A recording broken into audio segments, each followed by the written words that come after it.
It's Daddy. What? Laura and I were very surprised. Because it was my husband who was there. What is this all about? Seeing my face, which had realized everything, my husband was very agitated. No, it's not like that. There's no escaping this now. My name is Laura, a 34-year-old office worker. I have been married to my husband Joseph for 7 years. We were originally classmates in college. We were in the same department and had many opportunities to talk because we were in the same seminar. We naturally got closer as we spent a lot of time together as students. In our senior year of college, we started dating. We shared job hunting information and encouraged each other, which drew us closer. As job-seeking students, we couldn't spend much time like lovers at first, but it was still fun. Seeing each other work hard in job hunting was stimulating, and we managed to proceed with job hunting while taking good breaks. Fortunately, we both got jobs at the same time. Then, we enjoyed our time as lovers to the fullest, having restrained ourselves until then. Since we had almost completed our credits, we only had our theses left. So, we traveled, went on drives, and created lots of memories. After graduating, we both became working adults. Initially, we prioritized getting used to our jobs and did not force dates or meetings. I think that decision was very good. Meeting when we were stressed often led to fights over trivial things. So, we decided to meet when we both wanted to. This made our time together enjoyable and a good break from work.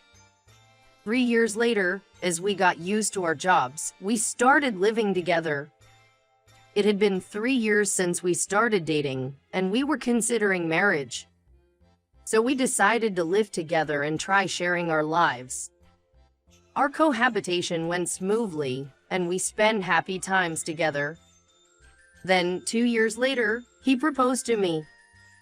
We've been dating for 5 years, and I still love you, Laura. So, will you marry me? I feel the same way.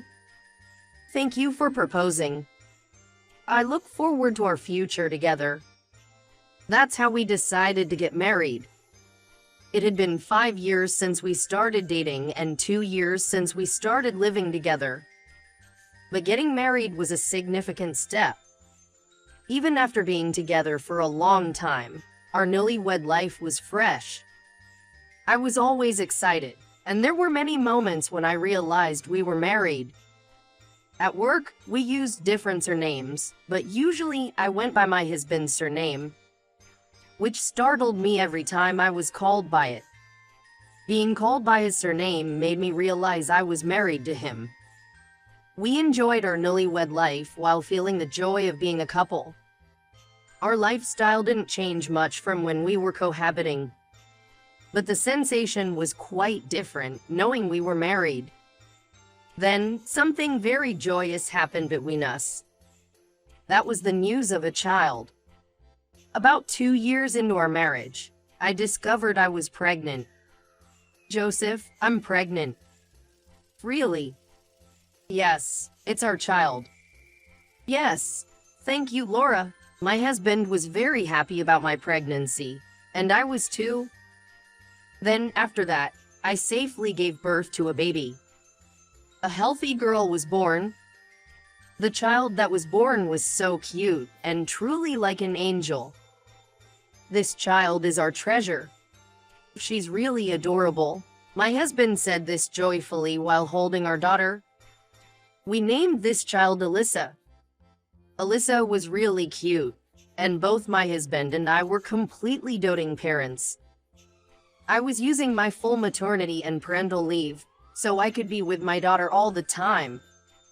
Also, my husband, having work, would come home right after his shift ended. We spent all our time entertaining our daughter, and because of that, even our dinner time was delayed. We were living such happy days. Every time our daughter started to crawl or walk, We were overjoyed and took lots of videos and photos. Alyssa grew up quickly and started to speak. Mama, Papa. Alyssa, you're so cute. You can call us now. Every time our daughter achieved something, we were thrilled. We were complete parent fools. But that feeling was happiness. I was glad that my husband was active in parenting. I thought again how glad I was to have married him. Then, Alyssa started nursery school. As my parental leave ended and I was restarting work, we had to send her to nursery. Then, my husband and I decided that whoever finished work earlier would pick her up. When our work ended around the same time, we would pick her up together and go home as a family of 3. Today at nursery, this happened. Wow, that's great. Our daughter, walking between my husband and me, happily told us about her day at nursery while holding our hands. It was fun for my husband and me to listen to our daughter's stories on the way home. We were a happy family, spending our days together. I thought we would surely continue to live a happy life like this. But a little while later, my husband's work became busy, and he started to do a lot of overtime. Because of that, I mostly became the one to pick up Alyssa. Isn't Daddy coming to pick me up recently? Yes, he's working very hard. So let's support him, okay? Yes, I'll support Daddy. My daughter was such a good child, writing a supportive letter for her father. Daddy, good luck with your work, she wrote in the letter, which she placed next to his dinner, prepared for when he came home. Recently, my husband often comes home after Alyssa has already gone to sleep. But when he returned from work and saw the letter while eating dinner, he was moved. Alyssa, what a kind, good child. I want to hug her right now. No, you can't wake her up now. Haha. Right? Really, she's such a good and cute child. Can I just go see her sleeping face? Make sure not to wake her up with the hallway light. Yeah. My husband said this and happily went to Alyssa's room to secretly watch her sleeping face. I was happy to see how much he truly cherished our daughter. That's why I think it's really unfortunate that my husband is so busy with work and we have so little family time. My husband often has to work on Saturdays too, so we hardly ever get to go out and play. Sorry, Alyssa. Daddy has to work today too? So, will you be back by tonight? Well, I'll try to make it back for dinner. Then I'll wait for you to come home. Good luck with your work. My husband would say this and go off to work. But sometimes he made it back for dinner and sometimes he didn't. When he couldn't make it, our daughter looked so sad, and it made me sad every time. But it's work, so it can't be helped. I hope our daughter will come to understand this eventually. As both my husband and I start to take on more responsible roles at our companies, our overtime is likely to increase. I hope she can be patient during those times. Of course, I want to spend lots of time with my family, but I also want her to gradually build up a tolerance to situations like this. When we are together, I want to spend as much time as possible with her. I think my husband feels the same way. But even then, I felt that he was too busy lately. So, I decided to talk to him about it. Hey, aren't you doing too much overtime lately? Can't you delegate some of your work to others and try to come home earlier? No, that's impossible. I'm relied upon by the company, and my superiors and juniors are counting on me. I see. But I'm always home on Sundays, and I do spend time with Alyssa then, right? That's true, but Alyssa often feels lonely. I'm sorry about that. Well, I'll try to get my juniors to handle more work. Yeah, please do that. My husband said he would, but in the end, nothing changed. I gradually stopped expecting much from him. Well, it can't be helped since he's busy, and it's not like he doesn't love our daughter. So I thought I'd give her plenty of attention in his stead. And then our daughter turned 5 and started learning the piano. She seemed to like the sound of the piano when watching music shows. She said she wanted to try it, so I immediately enrolled her in a piano class. There were many children of her age there, and surprisingly, a classmate from the same nursery was also there. This child was Sarah, who, although in a different class, went to the same nursery as my daughter. I became friends with Sarah's mom, and we shared our parenting struggles and sympathized with each other, enjoying our time while waiting for our daughter's piano lessons to end. My daughter became quite close with Sarah, and I was glad I had her join the piano class. Little did I know what would happen next. From then on, Sarah's mom and I would chat even on days we were picking up our children from nursery when there were no piano lessons. My daughter seemed to visit Sarah in her different class at the nursery. Sarah was a very nice child and kind to my daughter. I was glad she could happily go to nursery, having made a good friend. Amidst all this, one day I received a message from Sarah's mom. She had an emergency and couldn't pick up her daughter, so she asked if I could pick them both up. That day, after nursery, they had a piano lesson. So I was supposed to pick them up and then head straight to the piano class. Sarah's mom had told me that she could only come to the piano class midway, so she wanted me to take Sarah with me. There was no problem with that, so I agreed and went to pick up Sarah and my daughter, Alyssa, from the nursery. It seemed that the nursery had already been informed by Sarah's mom about the arrangement. Then, I left the nursery with both girls. It was an extremely hot day, and the kids looked very hot and tired. Since we had a bit of time before the piano lesson, I decided to stop by a convenience store to buy ice cream for the kids. We then went to a nearby park, sat on a bench, and ate ice cream together. The kids were happily eating their ice cream. Then we took a different route than usual to the piano class. That's when Sarah pointed somewhere and said, "It's Daddy." What? Alyssa and I were very surprised, because it was my husband, Joseph, who was there. "Daddy." Sarah ran towards my husband, shouting. It looked like my husband was just coming out of a nearby building, apparently having been on an outside work assignment. I understood everything from Sarah's remark. It must be that my husband had been visiting Sarah's house often, and that meant he was having an affair with Sarah's mom. I slowly approached my husband. My husband noticed me and Alyssa and looked shocked. "What is this all about? Why is Sarah calling you Daddy?" Seeing my face, which had realized everything, Joseph was very agitated. "No, it's not like that. There's no escaping this now. Confess everything." "Faham. Never mind. We have a piano lesson now, so we'll talk when we get home." I glared at my husband with a fearful look. My husband was pale and silent. On the way to the piano class, I asked Sarah about the man. "Is that man really your daddy, Sarah?" "Yeah, he stays with me from the evening until late at night." "I see. Do you have dinner together?"